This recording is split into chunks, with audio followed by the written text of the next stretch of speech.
제가 목회할 때 가끔 출타를 하게 되면 마음은 본교회에 늘 있습니다. 모두가 다 변함없이 잘 나오셔서 예배를 잘 드리는가 해서 늘 염려하게 되고, 또 그 중에 제일 좀 힘든 것은 장례가 났다 그런 소식이 오면 굉장히 마음에 부담이 됩니다. 우리 김 목사님이 지금 미국 가셨습니까? 예, 미국 가셨는데 여러분들 위해서 기도하시고 또 교회도 다 그간에 편안할 수 있도록 피차 힘쓰시기를 바랍니다. 오늘 대독해 주신 말씀에 의해서 오늘만은 그런 내용으로 말씀을 드리겠습니다. 제가 비유부터 한마디 하겠습니다. 어느 아버지가 세 자녀를 불러 모았습니다. 똑같이 86,400원씩 나누어 주면서 오늘 하루 동안에 한 푼도 남기지 말고 다 그대로 쓰고 내일 아침에 보고해라. 내일은 내일대로 86,500원을 줄 것이다.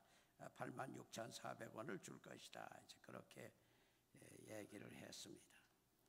이튿날 아버지 앞에 나와서 한 자녀는 저는 하나도 쓰지 아니하고 그대로 모아 두었다가 몽땅 소매치기 당했습니다. 아유, 하나도 못 썼습니다. 다른 한 자녀는 저는 그 돈으로 도박도 좀 하고 술도 좀 마시고 데이트도 좀 하고 방탕하는 데다 다 써버리고 말았습니다. 한 자녀는 교회 가서 예배드리면서 11조 헌금도 드렸고 또 가난한 친구 생각이 나서 얼마 좀 도와주고 또 고학생도 또 얼마 좀 도와주고 그 다음 내가 필요한 데 썼습니다. 보고를 했습니다. 아버지가 다 듣고서는 내가 너희에게 준 것은 물론 조건 없이 거저 주었다. 또 쓰는 일도 너희 마음대로 쓸 수 있다. 그러나 그 쓴 결과는 너희가 어떻게 쓰느냐에 따라서 대가를 받게 된다. 잘못 쓰면 화나 벌을 받게 되고 또 올바로 잘 쓰면 칭찬과 보상을 받는다. 문제는 어떻게 쓰느냐에 달려있다. 그렇게 얘기를 했습니다. 이 비유에서 아버지는 하나님이시고 자녀는 우리 인생들입니다. 그리고 86,400원은 돈보다 더 귀중한 시간입니다. 프랭클린이 시간은 생명이다 그런 말을 했죠. 하나님께서는 우리 모든 인생들에게 매일 생명과도 같은 시간을 똑같이 86,400초, 이것을 푼으로 나누면 1,440분, 시간으로 나누면 24시간씩 거저 주십니다. 그런데 이 시간은 어디 가서 사거나 팔거나를 하지 못합니다. 빌릴 수도 없고 구워줄 수도 없고 저축해 놔둘 수도 없습니다.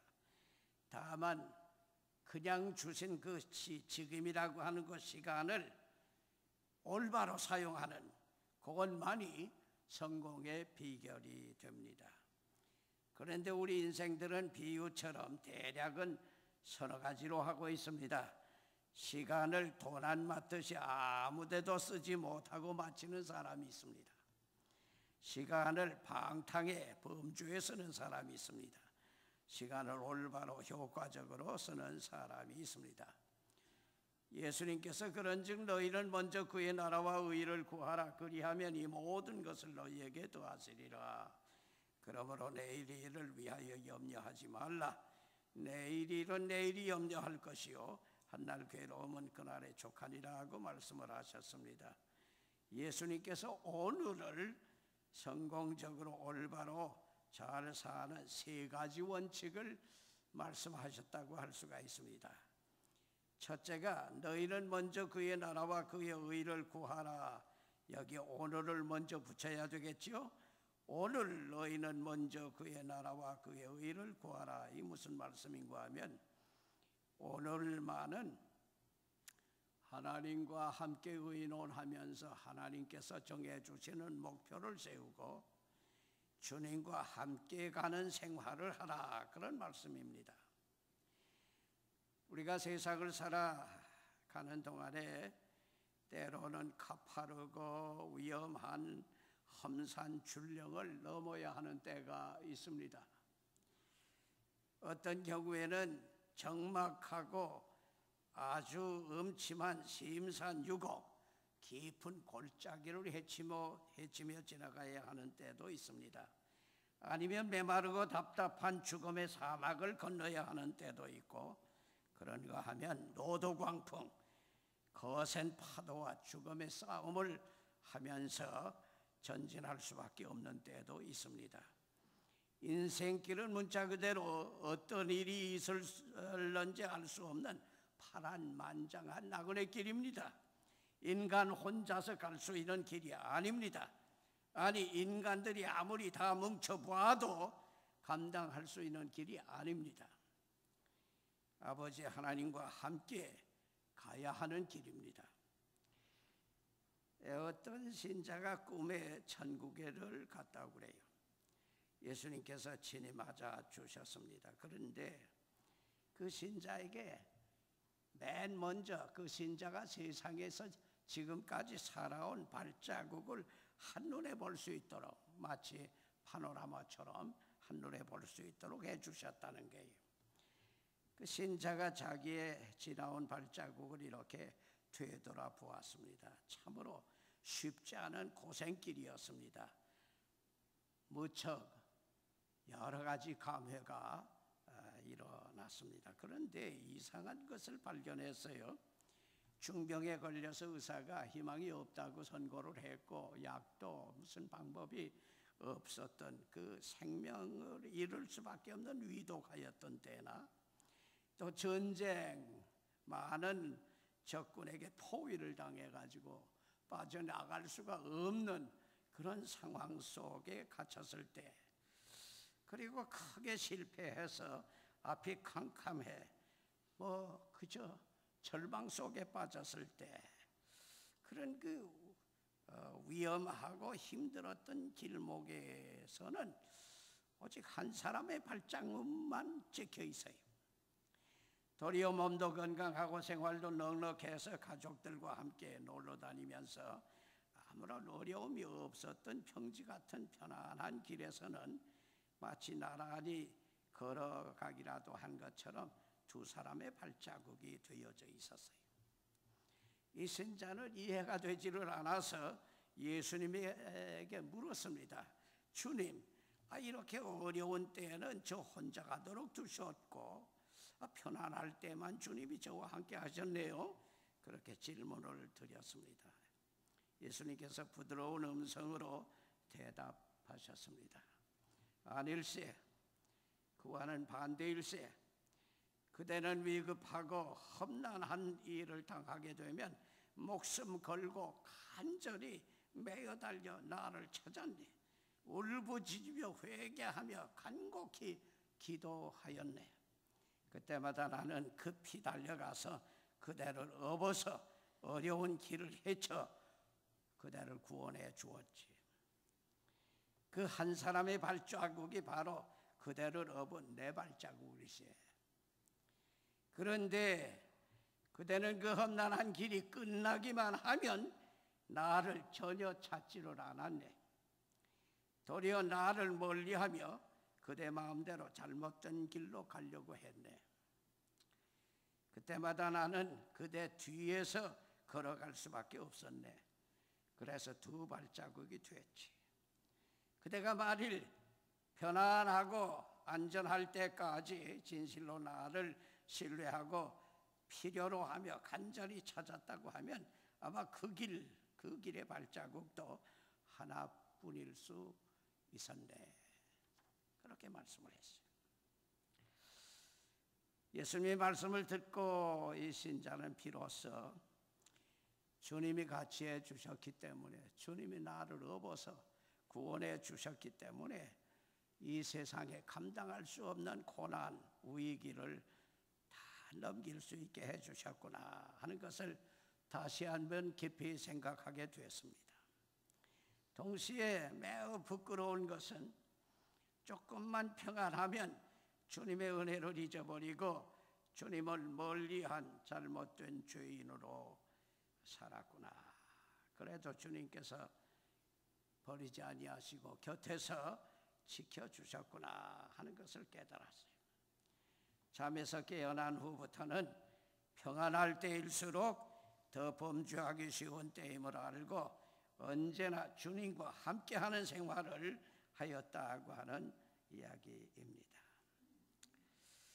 솔직히 말해서 우리 인생들이 하나님께 먼저 물어보지 아니하고 계획한다고 하는 것은 어리석은 일이에요. 하나님께서만 나의 미래를 홀로 알고 계십니다. 그리고 이 세상에서 나를 지켜주실 수 있고 구원해 주실 수 있는 분은 오직 주님뿐이십니다. 우리 인생 길은 인생 혼자서 갈 수 있는 길이 아닙니다. 주와 같이 길 가는 것 즐거운 일 아닌가. 우리 주님 걸어가신 발자취를 밟겠네. 옛 선지자 에녹같이 우리들도 천국에 들려 올라갈 때까지 주와 같이 걷겠네. 한 걸음 한 걸음 주 예수와 함께 날마다 우리 걸어가리. 뉴욕 이탈리안 거류민촌 빈민가 장로교회에서 목회하는 심슨 목사가 그 어려운 고난 속에서 목회를 했어요. 몹시 힘들었어요. 그런데 그가 54세나 된 1897년부터 특히 주님과 동행하는 확실한 체험과 실감 속에 하루하루 주님 인도대로 살게 되면서 기쁨이 일어났어요. 즐거움이 생겼어요. 목회가 점점 놀라운 기적적인 역사가 일어나기 시작했어요. 주와 동행하다가 들려 올라간 에녹이 그의 심볼이 되었습니다. 그로부터 22년간 목회는 그야말로 하나님의 능력 안에서 모든 일을 능력 있게 잘 감당하는 그런 목회가 됐습니다. 그것을 노래로 표현한 것이 바로 이 찬송가 430장 이 찬송입니다. 우리 교회와 그리스도인들은 한 걸음 한 걸음 주와 함께 날마다 걸어가는 것이 이것이 참된 생이 되는 것입니다. 또 그러므로 내일 일을 위하여 염려하지 말라. 내일 일은 내일 염려할 것이요 한날 괴로움은 그날의 조카다. 이 말씀 무슨 말씀이고 하면 오늘만은 충실하게 최선을 다하라는 말씀이에요. 오늘을 놓치지 말고 오늘만은 충실히 최선을 다하는 생을 살아라. 그런 말씀입니다. 어느 이발소에 내일은 공짜로 이발해드립니다 하는 간판이 붙어 있었어요. 한 손님이 이발 다 마치고 감사합니다 인사하고 그냥 가려고 하니까 이발사가 요금을 내셔야 합니다 독촉을 했어요. 손님이 아내가 어제 분명히 내일은 공짜로 이발해드립니다는 간판을 읽고 오늘 왔으니까 공짜야지요 항의를 했어요. 이발사 하는 말이 간판은 오늘도 어제나 변함이 없습니다 대답했어요. 손님이 그럼 언제 오면 공짜입니까? 그렇게 물으니까 이발사 하는 말이 내일이요. 내일 오면 공짜입니다. 오늘은 항상 돈을 받습니다. 그렇게 얘기를 했다는 것이에요. 손님이 그러면 내일은 언제나 내일이니까 기대할 것이 없다는 얘기네요. 안 된다는 말이네요. 그렇게 얘기했다는 얘기가 있습니다. 이발뿐 아닙니다. 세상 모든 일에 내일은 당신의 날도 내 날도 누구의 날도 아닙니다. 옛날부터 내일 보자는 사람 무섭지 않다 하는 말이 있습니다. 내일은 누구의 날도 아니기 때문에 오늘 할 일 하지 아니하고 내일로 미루는 사람은 믿을 만한 사람이 못 된다는 뜻이 되는 것입니다. 단지 오늘만이 나의 것이요 당신의 것이요 우리 모두의 날이 될 뿐입니다. 그러므로 지금 오늘이라고 하는 이 시간을 가장 귀하게 여기고 가장 최선껏 충실히 살아야 하는 것입니다. 사람들이 인생을 과거가 따로 있고 현재와 미래가 따로 있는 줄 생각하는데 따로 있지 않습니다.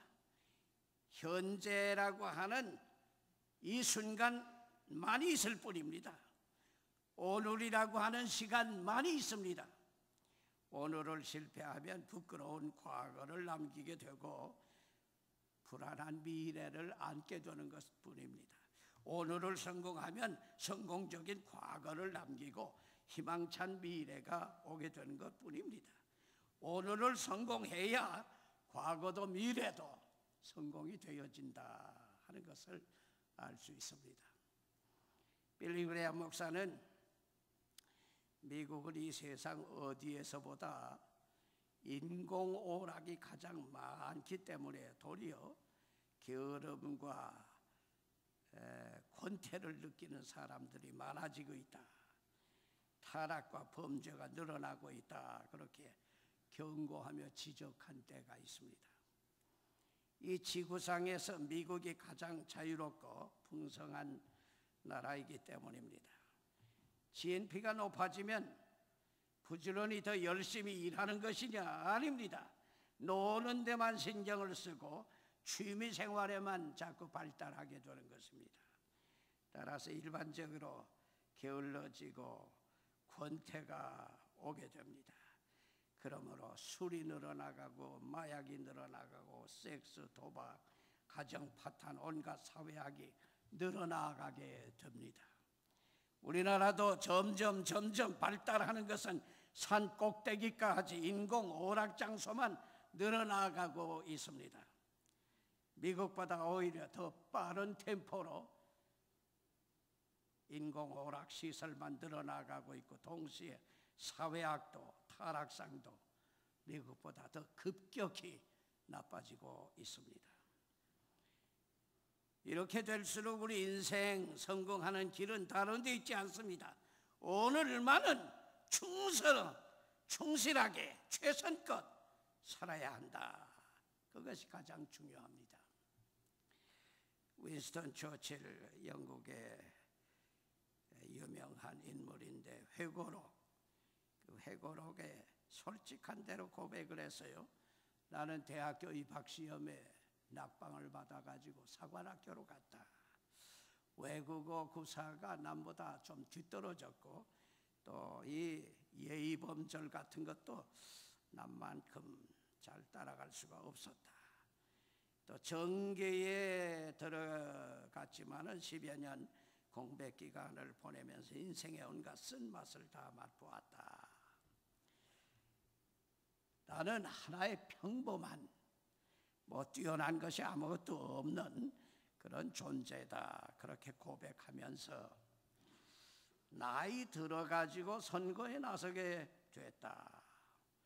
그는 유세할 때에 저는 여러분에게 아무것도 약속할 것이 없습니다. 다만 피와 땀과 눈물을 약속할 뿐입니다. 또 여러분에게도 피와 땀과 눈물을 요구할 뿐입니다. 그는 이렇게 목숨 바쳐 최선을 다하겠다고 하는 것으로 백성들에게 신임을 받을 수가 있었습니다. 제2차 세계대전의 소용돌이 속에서 66세 나이로 독일 히틀러 군대 앞에 풍전등화처럼 위기를 당한 영국의 수상이 되어가지고 11년 동안 영국 수상직을 감당했는데 그가 한 것은 물론 여러 가지 면 다 있지만은 자기 고백 그대로 최선뿐이었습니다. 피와 땀과 눈물을 아끼지 아니하고 쏟아 부었다고 하는 것이 바로 그의 간증이고 그의 체험이었습니다. 신문 기자가 월트 디즈니에게 이렇게 유명해졌으니까 기분이 좋으시지요? 그렇게 물었을 때 그 월트 디즈니가 하는 말이 뭐 나쁠 것은 없습니다. 그러나 이렇게 유명해지는 명성이 좋은 작품을 내는데 도움은 하나도 되지 않습니다. 그저 작품에 열중해서 있는 힘, 죽을 힘을 다해서 노력하는 것뿐입니다. 그렇게 말을 했습니다. 우리가 지식, 재능, 능력 모두 다 좋지만은 진정한 성공은 피와 땀과 눈물을 아끼지 아니하고 최선을 다하는 데서만 올 수가 있습니다. 우리 인생이 나에 있는 모든 정력을 최선껏 다 쏟을 때만 성공이 오게 되어 있습니다. 시간을 이용할 줄 아는 사람은 하루를 사흘로 통용할 수 있다는 영국 속담도 있고요. 매일을 마지막 날로 알고 최선을 다하라는 말들도 많은 듣는 격언 중에 하나입니다. 우리가 신앙생활 해나갈 때 오늘이라고 하는 시간을 최선껏 충실하게 최선껏 산다고 하는 것, 이거 잊지 마시기를 바랍니다. 마지막 한 가지는 내일 염려는 내일 할 것이다. 한날 괴로움은 그날의 족하다. 이 말씀 무슨 말씀인가 하면 오늘 일할 것을 미루지 말라는 것입니다. 오늘 할 일을 미루지 말고 당장 교회에 충성하고 또 사람을 사랑하고 복음 증거하는 일을 최선껏 다하라 하는 그런 말씀이 됩니다. 어떤 분 매우 재미있는 꿈을 꾸었다는 것입니다. 은행 앞으로 지나가고 있는데 과거 시간 소급 대출은행이라는 간판을 보았어요. 그래서 들어가 보니까 이미 많은 사람들이 줄을 서서 기다리고 있어요. 모두 지나간 시간을 되찾는 대출이 필요한 사람들이죠. 한 점잖은 신사가 지나간 시간 1년만 소급 대출해 주시오 요청을 하는 것이, 이분은 암에 걸렸는데 늦게 발견이 돼 가지고서 이제는 뭐 수술할 수도 없게 됐습니다. 1년만 전에 미리 알았더라고 하면 넉넉히 치료해낼 수가 있었는데 그만 시간을 놓쳐버렸기 때문에 이제라도 지나간 1년 시간을 소급해서 대출해 달라고 하는 것입니다. 또 다른 부분은 지나간 세월 20년을 소급해 대출해 달라고 합니다. 이 부분은 아들 하나가 있는데 지금 살인범으로 형무소에 갇혀 있다고 합니다. 젊어서 부부가 악착같이 돈 버는데 주력했습니다.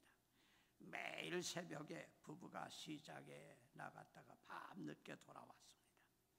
아들 하나뿐인데 그 아이는 밥하는 아줌마에게 맡겨놓고 전혀 돌볼 짬이 없었습니다.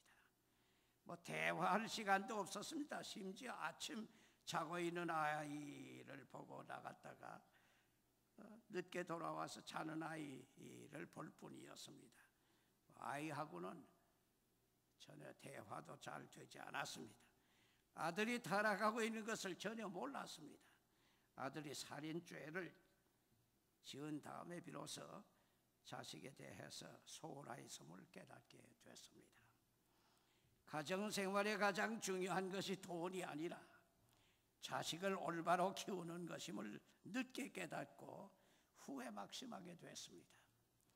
그래서 이제라도 20년 거슬러 올라가 그 시간을 대출해서 자식 하나 똑바로 키워보고 싶다 하는 것입니다. 또 한 남자는 지나가 버린 30년의 시간을 소급 대출하겠다는 것입니다. 이 남자는 어렸을 때 공부하기 너무 싫었어요. 공부하라는 사람 소리가 듣기가 싫었어요. 그래 공부하지 아니하고 놀기만 했어요. 그런데 세월이 흘러가면서 무슨 일이 있어도 공부부터 했어야만 했구나. 내가 이렇게 될 줄은 생각을 미처 못하고 공부를 싫어하고 놀기만 했구나. 이제라도 다시 한번 공부를 해보고 싶다. 그래서 30년 시간을 소급해 대출하겠다는 것이. 꿈에나마 지나간 시간을 되돌려 대출해서 인생을 다시 한 번 더 살아볼 수 있다고 하면 얼마나 다행하겠습니까? 그러나 우리의 생은 꿈이 아닙니다. 한 번 지나가면 다시 되찾을 수 없는 현실을 살고 있습니다. 그런데 이 이야기에서 참고할 수 있는 것이 있습니다. 오늘이라고 하는 시간에 먼저 해야 할 중요한 일을 놓쳐버리게 되면 후회해도 소용없고 실패로 불행이 오게 된다고 하는 사실입니다. 또 한 가지는 과연 시간을 되찾아서 암을 고치고 건강을 찾는다든지 잘못된 자식을 올바로 만든다든지 지식과 실력을 키운다든지 하면 후회 없는 인생이 될 것이냐 하는데도 문제가 있습니다. 우리가 잘 아는 성자 프랜시스가 세상을 떠나게 됐습니다. 제자들이 모두 다 옆에 와서 많이 울고 있어요. 프랜시스가 물었습니다. 왜들 그렇게 슬퍼하느냐? 한 제자가 하는 말이 섭섭해서 못 견디겠습니다. 프랜시스가 그럼 그대는 내가 얼마나 더 살았으면 좋겠느냐? 그저 지금까지 사신 것만큼 더 사시면 좋겠습니다. 프랜시스는 성자입니다마는 44세에 세상 떠났습니다. 오늘날로 말하면 절반밖에 못 살았죠. 배나 살면 좋겠다는 게 욕심도 아닐 수 있습니다. 그런데 그건 지나친 욕심이지 그렇게 말씀을 하고서는요. 또 다른 제자보고 물었어요. 그대는 내가 얼마나 더 살았으면 좋겠나? 1년이라도 좋습니다. 더 사시면 좋겠습니다. 그대는 한 달이라도 좋습니다. 더 사시면 좋겠습니다. 다른 제자에게 또 이제 물었습니다. 했더니 마지막에 1시간이라도 더 사시면 좋겠습니다. 1시간까지 내려갔어요. 프랜시스 하는 말이 그 1시간에 뭘 하려고 뭘 하면 좋겠나 그렇게 물었습니다. 선생님과 함께 하나님 앞에 진정으로 예배다운 참 예배를 한 번 더 경건하게 드리고 싶습니다. 그렇게 얘기했다는 얘기가 있습니다. 만약 우리가 시간을 연장해서 더 얻는다고 할지라도 그 시간을 무엇에 쓸 것인가? 내 생명을 더 연장하게 되었을 때에 그 시간을 나에게도 유익하고 남에게도 유익하면서 하나님 앞에 영광되는 그런 생을 살아야 될 것이죠. 사도 바울 선생 빌립보 1장 20절 이하에 보면 내가 너희를 위해서 교회를 위해서 그리스도의 복음을 전하기 위해서 내가 필요하기 때문에 괴롭지만 부득불 더 살아야 할 줄로 알고 있다. 그러나 나 자신은 주님 앞에 가서 주님과 함께 사는 것이 간절한 소원이다. 그런 말을 고백한 것이 있습니다.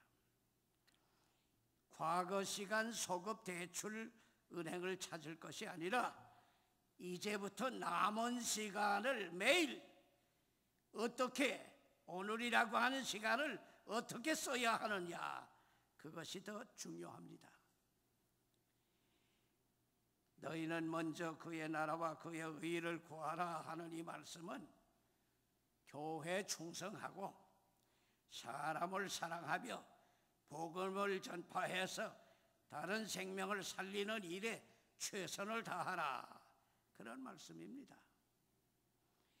바울 사도와 프란시스와도 같이 교회 일에 충성하는 것과 사람을 사랑하며 복음 증거하는 일, 다른 사람을 구원하고자 하는 일을 결코 미루지 말고 오늘 무엇보다도 먼저 최선을 다하라, 그런 말씀이 되는 것입니다. 제가 가끔 지나간 얘기를 합니다. 피난 갔을 때 부산 그 피난지에서 있었던 얘기 제가 가끔 합니다. 그때 피난 갔을 때 부산은 아마 그저 그 방화가 많았던 것 같아요. 그저 매일이다시피 화재가 났어요. 그 중에서도 역전 대화재, 국제시장 대화재, 뭐 대단한 화재들이 났어요. 그때는 소방 시설과 여러 가지 조직도 제대로 못 돼 있는데 자꾸 방화가 됐던 것 같아요. 한 번은 새벽 기도회 하는데 또 사이렌 소리가 자꾸 나요. 아마 또 무슨 불이 났는가 보다 그렇게 생각을 했어요. 그런데 해가 또 올라왔는데 연락이 왔어요. 영도시장이 불붙었다는 게.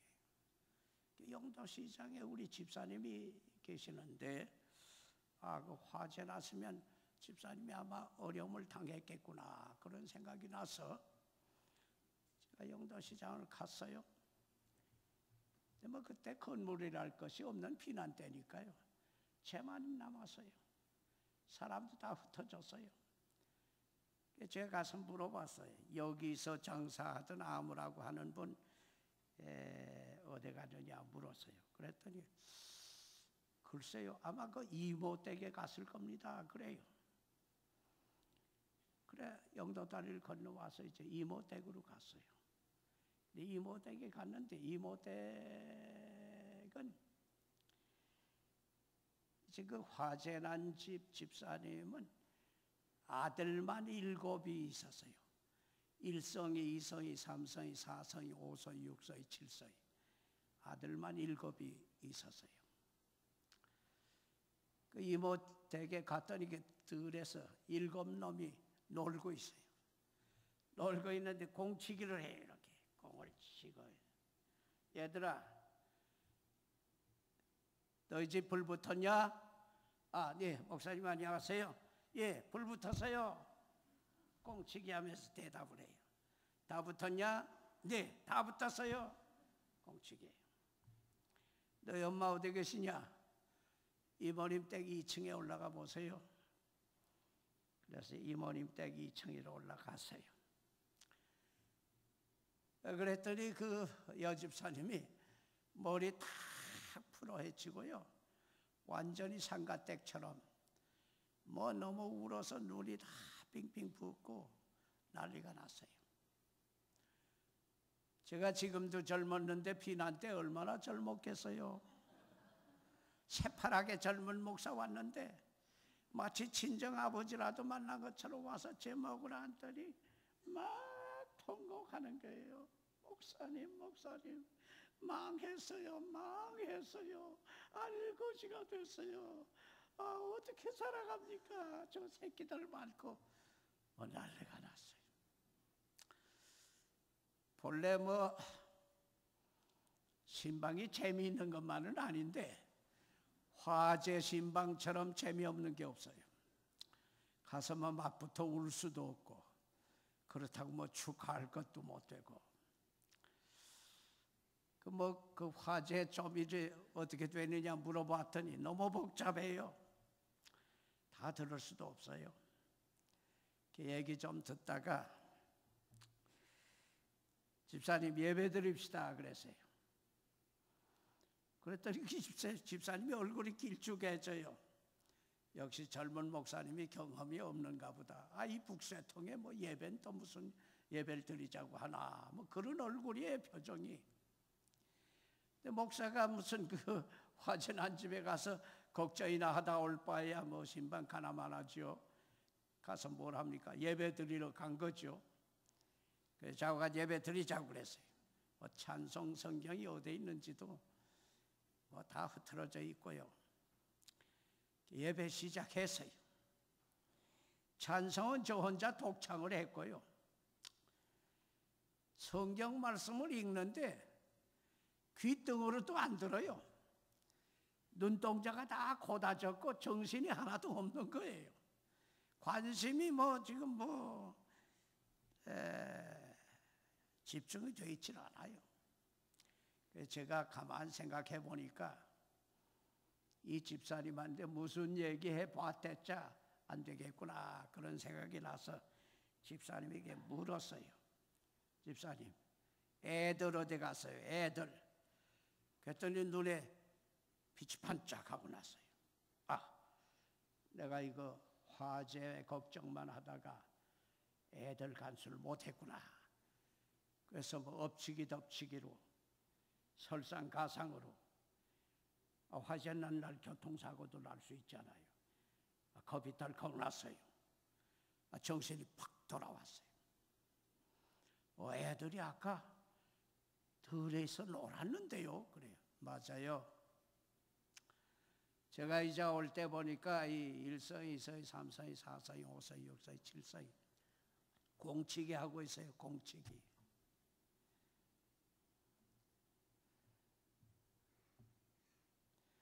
화재 난 날 아침에 그 아이들이 어제나 마찬가지로 공치기 할 수 있는 이유가 뭔지 아세요?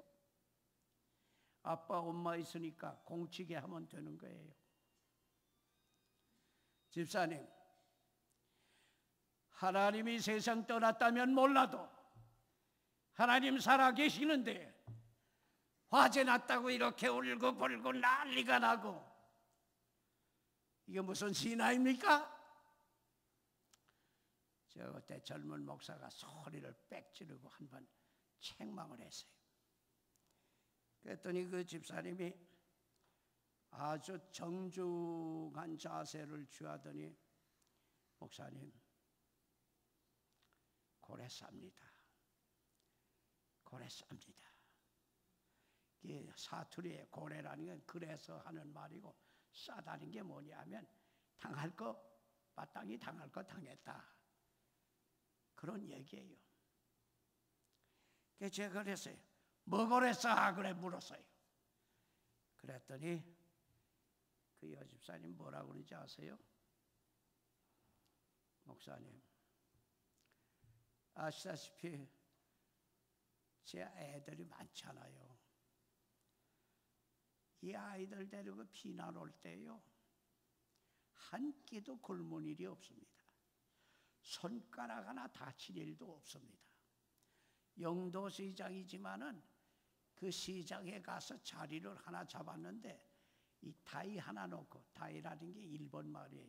대라는 게 조그마한 상 비슷한 대 하나 놓고 장사를 하는데 장사가 얼마나 잘 되는지 돈을 세일 짬도 없어서 그냥 가만히에다 넣었습니다.